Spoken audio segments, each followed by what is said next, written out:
boqolkiiba konton dadka ku nool qaaradda Afrika ayaa isticmaala telefoonka gacanta iyadoo Afrika noqotay suuqa labaad ee dunida. Warbixintan ayaa sheegaysa qaaradda Afrika inay tahay suuqa labaad ee dunida ee telefoonka gacanta lagu qaato ee moobilka. Waxaa halka ka horeysa kaliya qaaradda Aasiya.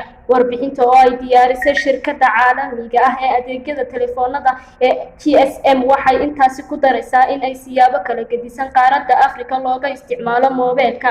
Warbixintu waxay sheegaysaa in boqolkiiba konton dadka Afrikaanka ah isticmaalaan telefoonada gacanta lagu qaato, balse waxay intaasi ku daraysaa in weli jirto fursad lagu sii kordhin karo tiradaasi.